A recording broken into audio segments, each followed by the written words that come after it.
Olá, uma boa sexta-feira, você que sintoniza a programação da TV Primavera de Criciúma. Hoje, dia 15 de dezembro de 2017, no ar Boletim Primavera. Crise no Hospital Regional de Araranguá. Governo do Estado e SPDM, gestora da instituição, não chegaram a um acordo durante a audiência conciliatória realizada na última quarta-feira na capital.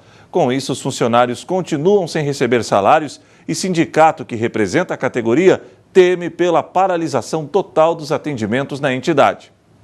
Os trabalhadores do Hospital Regional de Araranguá novamente estão de greve. Isso devido aos salários que estão em atraso outra vez. Se tratando de atraso de salário, a nossa reivindicação é que esse salário seja pago o mais rápido possível. Até porque são aí 8 dias de atraso de salário já, sem perspectiva, É uma situação muito complicada, então essa é a nossa maior reivindicação hoje. Dessa vez o caso se agrava ainda mais, já que o governo do estado apresentou judicialmente que não deve nada para a instituição SPDM. O maior agravante que a gente tem hoje é que a gente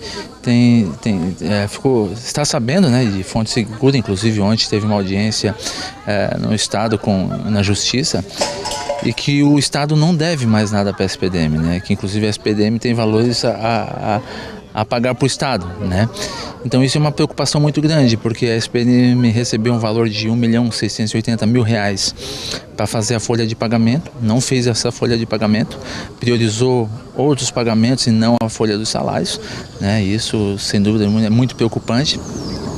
E a nossa avaliação é que eles estão tentando usar o trabalhador como fiel da balança, nesse sentido, Querendo usar o trabalhador para forçar alguma questão com o Estado, de que o Estado resolva renovar o contrato ou não. Mas enfim, quem está sendo prejudicado com tudo isso é o trabalhador e a população que depende do atendimento. O sindicato está conversando com a administração, mas sem grandes avanços. Diante desse cenário, se espera que as autoridades da SPDM venham amanhã para uma conversa que pode definir a atual situação. A gente vem tendo conversações diretamente com a administração do hospital, mas sem nenhum tipo de novidade, Nada de que nos façam aí ter alguma perspectiva boa.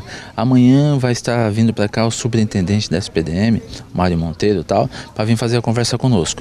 Mas nada adianta ele vir conversar se não vir resolver de fato esse problema.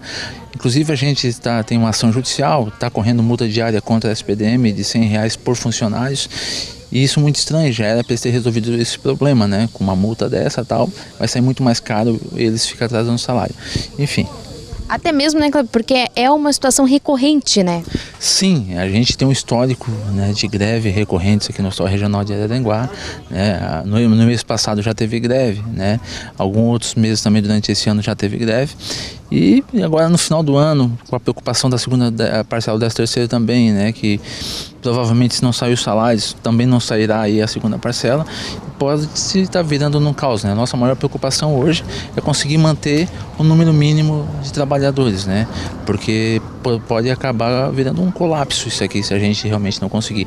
Então a gente está fazendo de tudo para manter o fluxo, de trabalhadores, para manter realmente os serviços vitais, mas está correndo o risco de a gente perder o controle disso, então é preocupante. Eu acho que seria muito coerente, da parte da SPDM, e também prudente que tentasse resolver essa questão o mais rápido possível, tanto da SPDM como o Estado, que é responsável pela contratação da empresa, Está colocando realmente tudo isso em xeque, riscos dos trabalhadores e a população que necessita.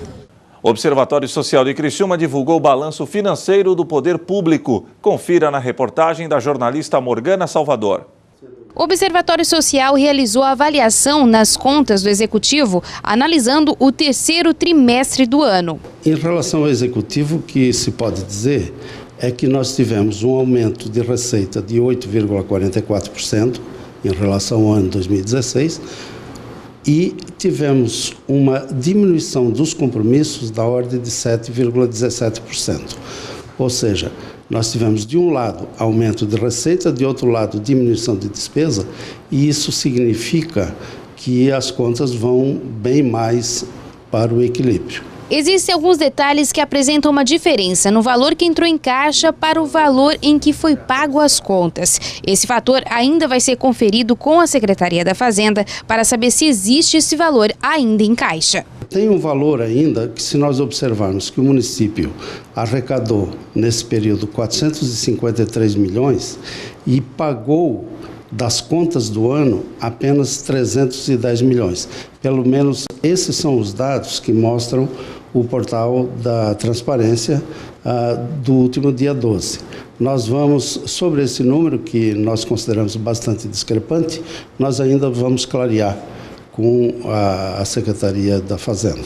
Já no Legislativo, tem uma diferença significativa comparada ao mesmo período do ano passado, no aspecto do valor que foi devolvido para o Executivo. A Câmara não atendeu exatamente aquilo que a gente queria. A gente queria que diminuísse um assessor para cada vereador, isso não aconteceu, apenas um vereador, Zairo Casagrande, que não nomeou o seu assessor, nomeou apenas um, né, ao invés de dois. E também o que eles atenderam foi diminuir o salário do assessor, diminuiu em 20%. Também nós tivemos a diminuição daqueles salários que superavam o teto constitucional, esses também diminuíram.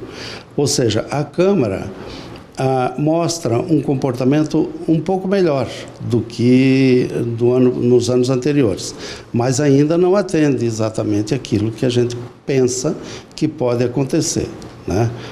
Já há um direcionamento, digamos, em relação na direção de uma situação melhor, mas ainda não o suficiente na nossa avaliação. O Observatório Social analisa que ainda existe algumas medidas na Câmara de Vereadores que poderiam garantir uma economia para a casa ainda mais significativa.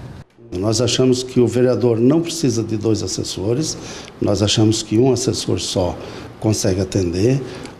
Nós achamos que no médio prazo também as funções efetivas não precisa de 18 funcionários efetivos, com 12 nós achamos, pelo estudo que a gente fez, que são suficientes para tocar, e também nós achamos que os cargos comissionados em número de 8 podem ser reduzidos também para 5. O secretário de Segurança do Estado do Rio de Janeiro, Roberto Sá, afirmou que a prisão do traficante mais procurado do Brasil, Marcelo Piloto, é emblemática e importante. Sá disse que é preciso continuar procurando criminosos que abastecem outras facções além do Comando Vermelho. O secretário de Segurança do Rio de Janeiro, Roberto Sá, falou nesta quarta-feira sobre a prisão do traficante mais procurado do Brasil, Marcelo Fernando Pinheiro Veiga, o Marcelo Piloto. Ele foi capturado no Paraguai, na cidade de Encarnación, 350 quilômetros a sudeste da capital Assunção, perto da fronteira com a Argentina. Entre 30 e 40 agentes da Polícia Antidrogas do Paraguai, acompanhados por agentes da DEA dos Estados Unidos e da Polícia Federal Brasileira, irromperam ao amanhecer na casa do criminoso. Ela é emblemática e importante porque ele exercia uma função de responsável pelo abastecimento, maior responsável pelo tráfico de armas, munições, explosivos e drogas para a maior facção criminosa do Rio de Janeiro. Roberto Sá lembrou que o histórico de Marcelo Piloto não se restringe apenas ao apoio ao Comando Vermelho. É uma pessoa que tem 22 mandados de prisão, ou seja, deve muito à justiça, já praticou crimes como homicídio doloso, latrocínio, roubos, associação criminosa para o tráfico de drogas, e além do tráfico internacional de armas. O secretário disse ainda que não espera que a prisão de Marcelo Piloto tenha um grande impacto na onda de criminalidade que afeta o Rio. Segundo ele, é uma necessidade nacional continuar procurando criminosos que abastecem outras facções além do Comando Vermelho e cortar a linha de fornecimento de armas e munições. E o Boletim Primavera fica por aqui. Mais notícias a qualquer momento em nossa programação.